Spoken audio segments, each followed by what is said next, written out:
Даследаванні таксама не пацвярджаюць эфектыўнасць фосфаліпідаў для паляпшэння стану печені. Добрый день, меня зовут Владимир Пекиреня, я врач-психиатр, кандидат медицинских наук, и сегодня мы поразмаўляем с вами про леки для печени. Пачнем с пытання для чата GPT. Падкажы мне, калі ласка, ці карысна прымаць эссенциале форте для печени? Конечно, подскажу. В общем, эссенциале форте довольно часто назначают для поддержки печени, особенно при различных хронических заболеваниях. Что на самой справе? На самой справе эссенциальныя фосфаліпіды ці фосфаліпіды, яны як бы пастаянна праходзяць круг, яны выдзяляюцца праз жоўць і пасля ізноў паўторна усмоктваюцца ў кішэчніку, трапляюць у кроў і так ідзе па кругу. І дадаткова нам патрэбна прыкладна 5-10% ад увогуле той колькасці фосфаліпідаў, якая патрэбна арганізму. Звонку я маю на увазе. Цікава, што гэтыя фосфаліпіды, якія ўжываюцца дадаткова, для того, каб іх нармальна усмактаць, трэба, каб добра працавала печень і падстраўнікавая залоза, таму што трэба, каб актыўна выдзялялася жоўць і каб добра працавала падстраўнікавая залоза і выдзяляла свой сок.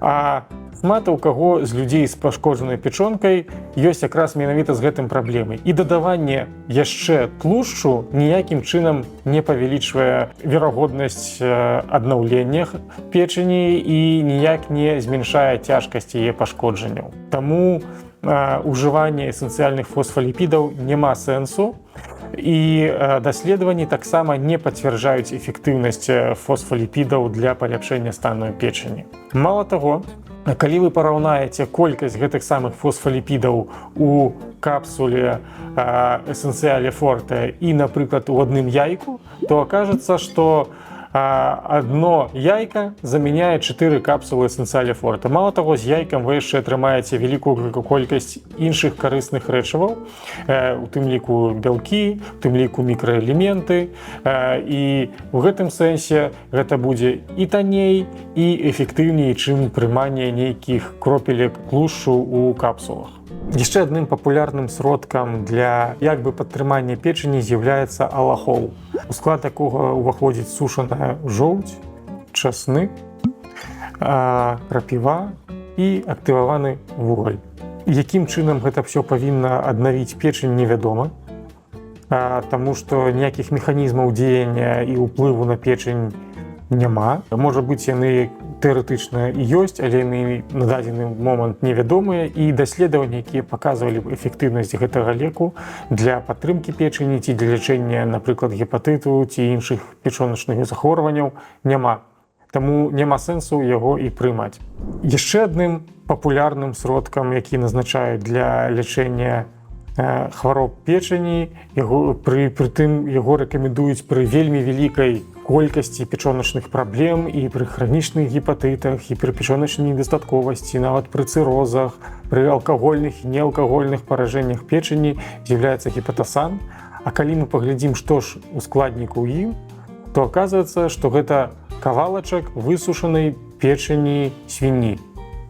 Якім чынам гэты кавалачак печені свіні павінны дапамагчы у выздараўленні і аднаўленні вашай печені, невядома.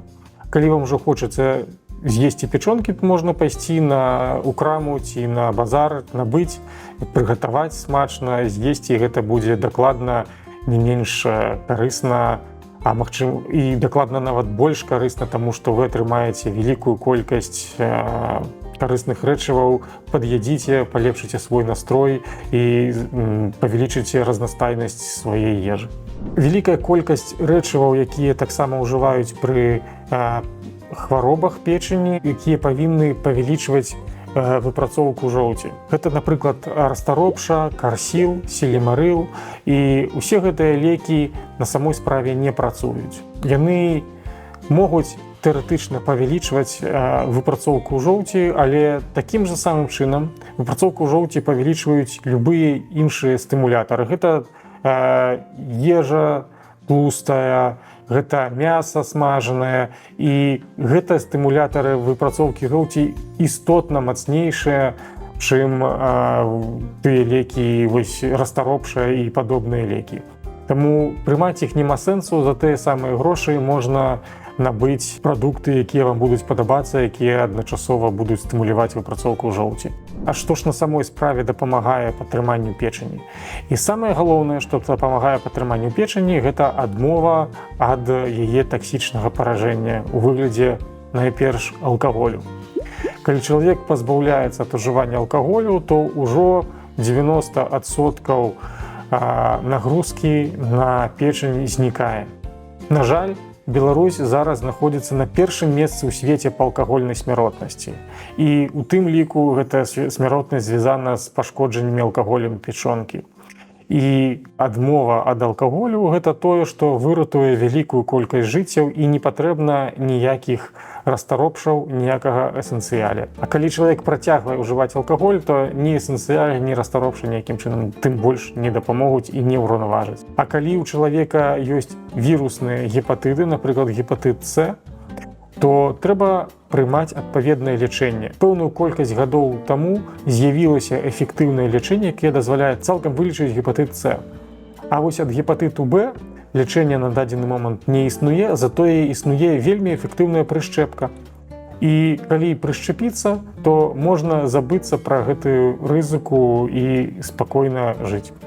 З вами быў Владзімір Пекірэня, ўрач-псіхіятр. Мы размаўлялі пра сродкі падтрымкі печані.